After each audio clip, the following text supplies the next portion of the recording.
I want Take the to, mic off. Yeah, I want to know, for a young guy like me, is this bad for me to like ask for a ready-made lady? Like if I want to go into it, I have my reasons. Yes, I have my reasons.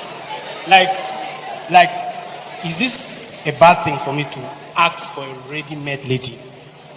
Why I'm asking this question is, most of the ladies, like for a single guy like me that is striving, like putting on more hustles to like make things, like make life okay, like better for me, like looking into the future. And when I approach a lady, there seems to be like, what do you have? You don't have anything. So is this bad for me to also ask for a ready-made lady? So I really want to know. What do you mean by ready-made? Like someone that is already doing well, like a woman that have money. Yeah, money. Yes, sir. Sorry.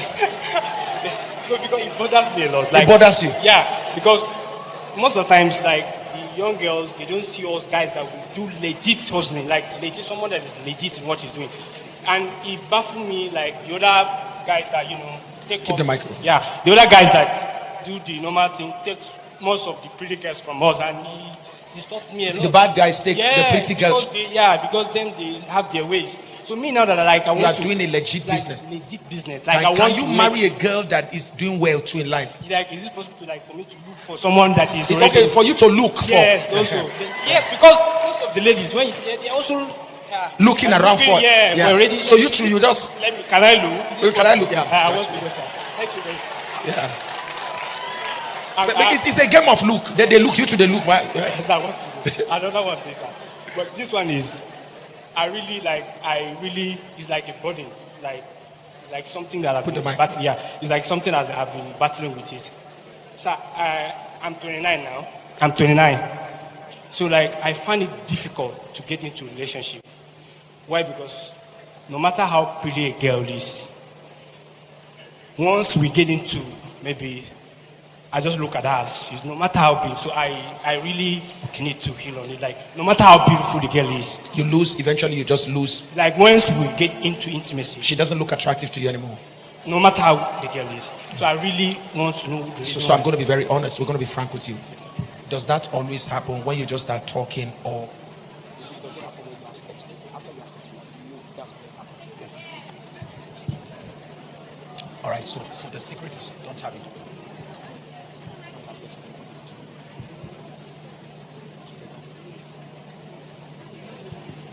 Okay. The other matters are for public conversation. But I'm going to give you an idea so that you understand the perspective of men. So I get into a relationship with you, and the bottom line is that if for any reason I have sex with you, I no longer have attraction for you. It's a common thing. It's an hunter's thing. So ladies, you are learning that firsthand. Nobody pursues what he has conquered. So, and as a guy, if you don't want that to happen to you, don't allow yourself to get into a situation where there's sexual compromise before you get married. So you have to have a relationship with God. Is that okay? Pastor Nta, I'm going to hand him over to you. So Pastor Nta is going to help me disciple you. Is that okay? He has done very well in marriage. He's a lawyer. He's married to a doctor. So he married a correct woman. So he will mentor you on how to build the kind of confidence he had as a young lawyer to go and propose to a doctor. So his wife is a serious doctor. So God, they get money. You can look at his dressing. They are correct. You understand? So that's the best thing I can do for you. I want to hand you over to him. He will disciple you. You two will end up with a correct marriage. I get plenty girls for this church. Good girls where they do well. You are 29. I just mentioned. So I get 126 where they make $5,000. Correct girl. But I'm not going to show you the girl until you become okay. When you are okay, Dr. Pasonta will tell me that you are okay. Then I will now say, Pasonta, show him that girl. Then I'll show you 3 other ones like that. Then you will now make your choice. So, you pray and God will say, okay, now that one. And if not be any of them, God will show you the correct one. Are you getting what I'm saying now? But all of that joke by the side. Let's now come to the key issue here. And is it right for you to look for a woman that is ready-made? Let me see. What do you do for a living? Yeah, I run a business. I run like a restaurant. You run a restaurant? I run a business. What kind of restaurant? What do you sell in your restaurant? Any kind of food? You do all of that as a man? Can we please celebrate this? Sir, you should be proud of yourself. What you don't know is what you have. With what you have, sir, you can marry any woman on earth. Any. Which woman doesn't like food? Which woman will now know that the man she married can tell her, sleep, I will cook for you? What you don't know is that what God gave you is what most of the women who are very rich, they are looking for men. They are looking for men who can assist them domestically. I said, sweetheart, don't worry about it. Go on. You just came back from work. Go and sleep. I prepared your meal. Imagine she's waking up and she's having breakfast on the bed. You hear them now, but you don't know what God give you.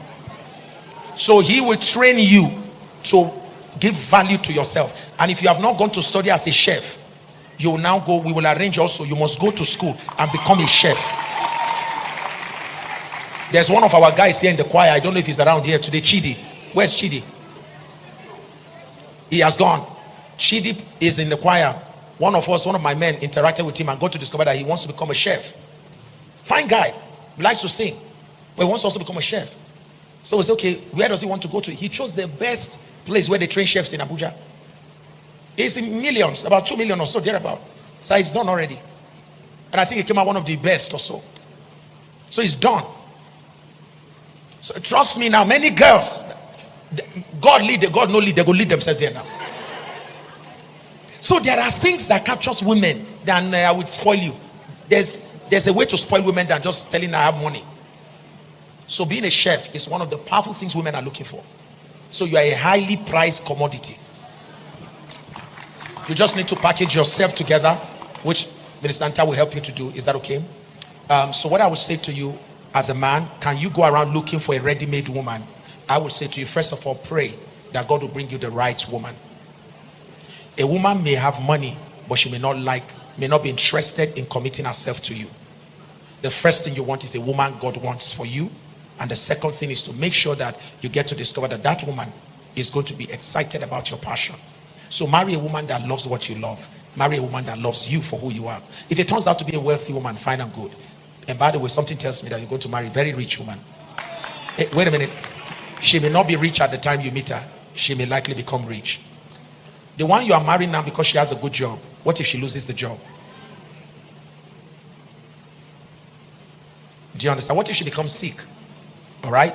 So just marry the person. Just tell God, God, I surrender to you. I know you know what is good for me.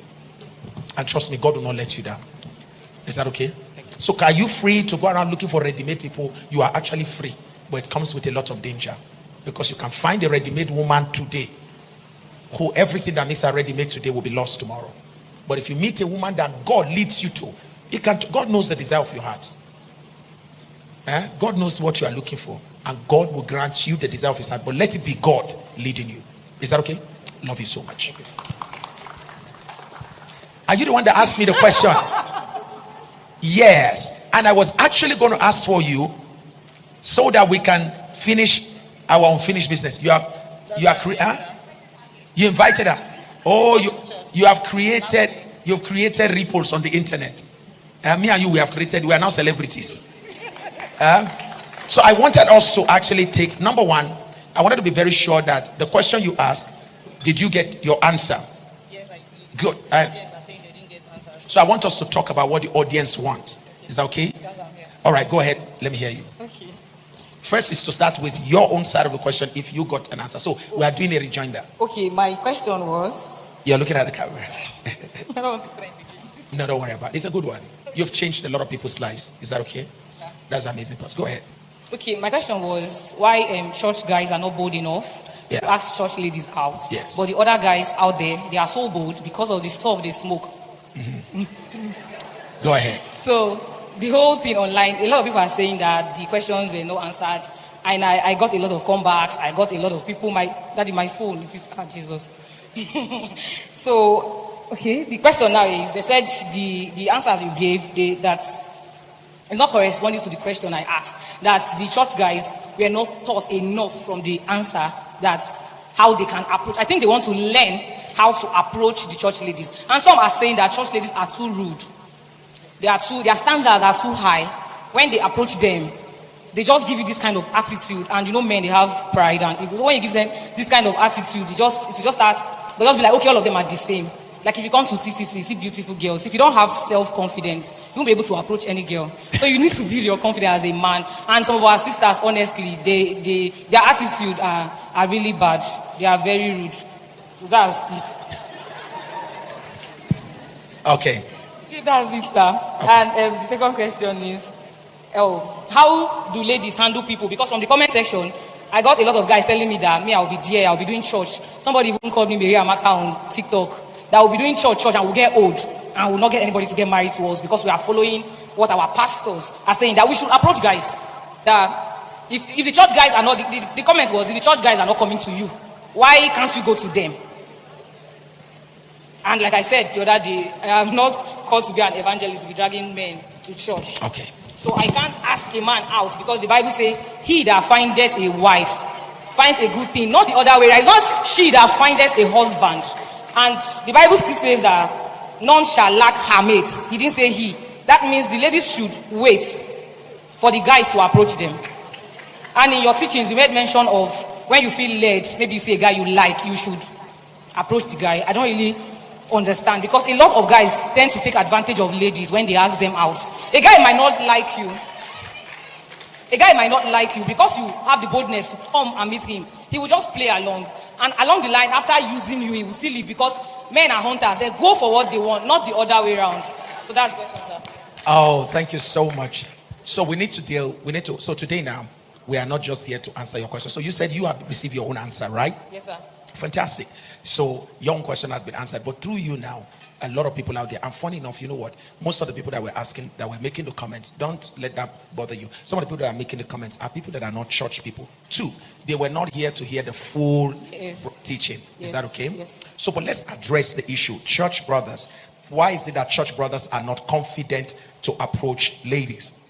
The first thing I want to say about church brothers, like we said before, is that church brothers, by virtue of the fact that some of them started Christian life very early, many of them were not trained to approach women. It was not part. On the contrary, when we were growing up, when church brothers, most of the young people who give their lives to Christ, the first thing church teaches them is how to avoid ladies. So it's important you understand how church works. Otherwise, an unbeliever, somebody who is not a Christian, who doesn't come to church, who didn't grow up in church, will not understand what happens in church. So the first thing we teach in church, in order for brothers to live clean lives, is to avoid interaction with the opposite sex. Is that okay? Well, thanks be to God for the Pentecostal churches of today that are beginning to encourage brothers to interact. Look at what is going on here in every of our meeting. We encourage you to try to interact with the opposite sex. So number one, most brothers who grew up in church find it difficult to interact with the opposite sex. But then when it comes to interaction, we are saying that brothers must learn to be bold, as we have been teaching you here. We have said any brother can approach any sister. Any man can approach any woman. If you have a clear vision, you know where you're going to, you know what you have, like we've always taught you here. There is no woman you cannot approach. We've said that over and over here.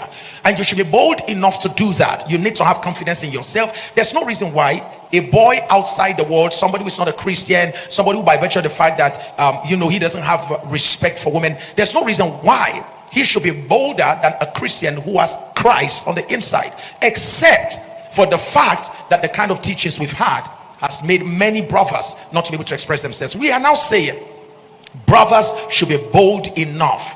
Once you see someone that you believe God is leading you to, you should have the boldness to be able to walk up to the person based on the structure of your church. Several churches have a modality, they have a process by which such expressions are made known. And the reason why churches have the structures in place is so that we don't have one brother going to so many ladies at the same time.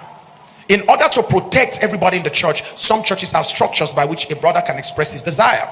So we're saying brothers should be bold enough to be able to go to any lady of your choice as the Lord leads you, as you feel or deem fit. Be able to walk up to her, first expressing your admiration, your concerns, your appreciation, affirmations, and your interest in the person. Over time, friendship can begin, and then it can lead to whatever else it can lead to. All of these things must be done as Christians in such a way that it honors the name of Christ. It's critical to know that ultimately Christ must be honored in everything. We are not unbelievers. We can't do it as unbelievers do it. We are not people out there, sinners out there. We are children of God, and we have a way, a kingdom way by which these things should be done. As a Christian, you should be bold enough. As a brother, as a sister, we have taught you here. One of the things that you may have learned from us is that, please, ma'am, if you read Genesis chapter 2, the Bible says it was the Lord that brought the woman to the man. It was not the man that went to the woman. So I have this challenge whereby we try to apply principles that we think are scriptural, but they are not scriptural. Genesis chapter 2, between Adam and Eve, who went to each other? It was Eve that was brought to Adam. He woke up to find her in his place, but he made the decision. Do you understand that? In the case of Rebecca, she was brought to Isaac. Do you understand that? In the case of Ruth, the Bible made us understand also concerning Ruth that it was Ruth that went to Boaz. So you have cases like that in scripture whereby the women made the first move. The women were the ones who met the man. We are now saying that it can go both ways. If the man is the first to recognize that this is a woman I want to marry, like we said today, you don't allow such a God-created opportunity to pass by. When you have the right time, the right person, the right direction, you don't let it pass by because you're saying, I don't want to talk to her, I'm waiting for her to come to me. I don't want to talk to him, I'm waiting for him to come to me. Once God has given you the leadings to do that, take the first step, if for anything, to become friends. Most of the guys, if you go to them, they will take advantage of it. They will not turn you down because they find you attractive. So here's what I want to say. Is that okay? Yes, sir. If you feel very strong, we're saying that it's not that you just feel like going to a guy. You feel that God is impressing it in your spirit that this is a guy. Is that okay? Please, ma'am, the first thing to do is not necessarily go and say, okay, look, I want you to marry me. The first thing to do is to become friends. All right? As you begin to interact closely, you will begin to know if what you are sensing about him is similar to what he's sensing about you. And where you sense his maturity level, you can tell him, sorry, I was praying and this is what I heard about you. Is that okay? There's nothing wrong letting him know. If he feels differently, he will tell you. But like I said, you begin first on the ground of friendship. To the extent to which you feel he's matured enough to hear what next you have to say, you can tell him. You understand that? That was a conversation between Ruth and Boaz. Do you understand? So don't allow the fact that you may be rejected make you not even take the necessary step. There are guys who take advantage of women, but all guys don't take advantage of women. There are women who do the same. So you can't say because of some bad people, you're not going to do what you need to do. Is that okay? So the first thing we're establishing here is that the brothers and the sisters, everybody should have the liberty to be able to walk up to the other person if you feel so. But I am saying that if you are in a church, make sure you have a recourse to the structure of that church.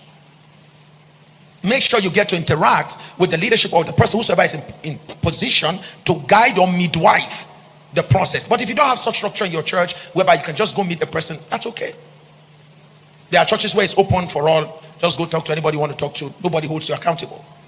In some other cases, in some churches, they will go to the guy, first of all, even help you to do some initial check to know whether it is right for you to go or not, so that you don't even go and endanger yourself. So we're saying that the brothers have the right to talk to the sisters have the right to talk within the ambit of the structures or whatever is placed in that particular church.